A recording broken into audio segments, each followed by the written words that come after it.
What's happening in Burkina Faso right now will leave you speechless. This isn't just politics, it's a defiant war cry shaking the foundations of global power. After a mysterious military ambush killed 50 brave soldiers, President Ibrahim Traore has declared, "No more begging, no more kneeling. From building homegrown drones to rejecting Western awards, he's igniting a revolution that could change Africa forever." What secrets lie behind this sudden military rise? Why is the West so afraid? Watch till the end for the unfiltered truth they don't want you to hear. Like this video, subscribe to Traore Beast, and comment below. Where are you watching from? Welcome to Traore Beast YouTube channel. Today, we bring you one of the most powerful and emotional updates yet. What we are witnessing in Burkina Faso is no longer a silent revolution. It is a bold and open fight for dignity, sovereignty, and African pride. President Ibrahim Traore, after losing more than 50 brave soldiers in a brutal and suspicious military strike, has finally drawn a line in the sand. Burkina Faso is no longer bowing, it is rising. Traore has vowed to respond, not with words, but with action. As we speak, indigenously built drone missiles are being manufactured on Burkinabe soil. Russian special forces have landed. The army is mobilizing. This is no longer one country's fight, it is Africa's resistance. It began with explosions before dawn in a guarded military base near Burkina Faso's eastern corridor. More than 50 soldiers were ambushed in a swift and devastating assault. Communications were jammed, surveillance drones disabled, and backup forces delayed. The attack was fast, ruthless, suspicious. Just days earlier, the U.S. delegation had arrived in Burkina Faso to invite President Traore to an award ceremony in Washington, praising his development work. He refused. In the same week, an American-backed organization attempted to meet him. They were turned away at the gates of the presidential palace. And then, this attack. The people connected the dots. Whispers turned into cries of outrage. Many began pointing fingers at foreign interests, particularly the United States. The message was clear. This was punishment for not kneeling. The fallen soldiers were honored in a massive national funeral. Posters of their faces were placed across the capital. Schools closed, flags lowered, and at the center of it all stood President Traore, not only as a leader, but as a fellow soldier in grief and resolve. In a secure district of Ouagadougou, a once-abandoned repair facility has now been transformed into a weapons manufacturing plant. Here, indigenous drone systems are being produced, designed, built, and operated by Burkinabe engineers, many of them young graduates. The message is crystal clear. Never again will Burkina Faso be caught off guard. 48 hours after the attack, Russian special forces arrived, not as mercenaries, but as strategic allies. Joint military drills are now underway, simulating drone warfare, border defense, and anti-terror operations. President Traore did not ask for permission. He set the terms. These are not foreign interventions. They are collaborative defense efforts designed to make Burkina Faso self-reliant. Sources close to the presidency confirm that 5 drone squadrons are now in development. Some are already operational, conducting real-time surveillance over vulnerable regions. You might think losing 50 men would demoralize a nation. Instead, enlistment is surging across the country. Communities are donating land, food, and tools. Local leaders are hosting community defense meetings. Farmers are lifting rifles. Hunters are offering knowledge of terrain. Even traditional warriors have returned, not to fight neighboring tribes, but to protect the nation. The government has launched Operation Colpalego, a national defense strategy including civilian training programs, AI-enhanced border surveillance, anti-drone defense systems, domestic military production zones under 24/7 monitoring, and most notably, $300 million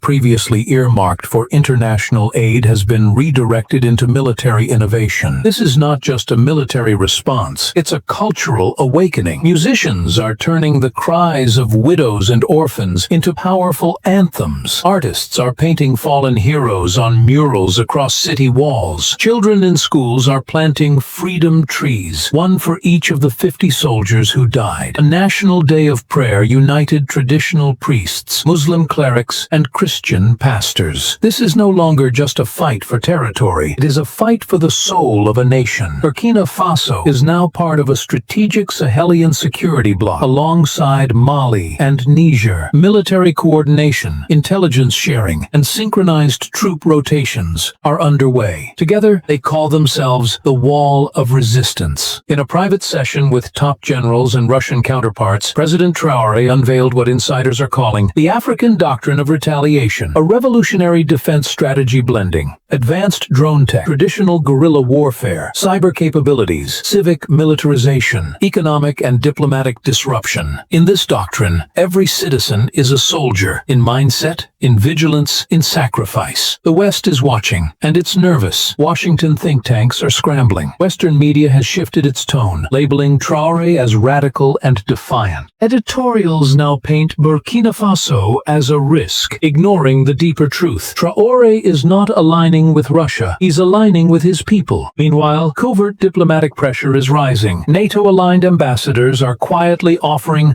cooperation in exchange for realignment. But Traore's message is unwavering. Burkina Faso is not for sale. The African Union remains disturbingly silent. Burkinabe citizens are demanding answers. Social media has erupted with hashtags like Kolda and Jokabi. They're on Anden line, from Friesen Veneste to Kopman Andel Axe. Meanwhile, Russia has openly supported Burkina Faso's stance. China is watching carefully, quietly exploring new partnerships. And back home, President Traore is preparing for economic warfare too. He's de-dollarizing trade, proposing a Sahelian gold-backed currency, reviewing all foreign-owned infrastructure contracts. This is not reaction, it's a reset. All of this began with the loss of 50 soldiers. It was meant to shake Traore. Instead, it awakened a continent. Burkina Faso has become a symbol, a red line, a voice rising from the heart of Africa that says, no more begging, no more kneeling. We are building. From homegrown drones to national media independence, from rejecting hollow awards to confronting the world's strongest empires, Burkina Faso is not alone. And if another strike comes, they will not be met with silence. They will be met by a continent that is rising. This is History and Legacy Africa. We stand with truth, we stand with the people, and above all, we stand with every African who dreams of a future where our children thrive from the wealth of our lands, not the debts of our history. The story of retaliation is written, but the next chapter, that's up to us.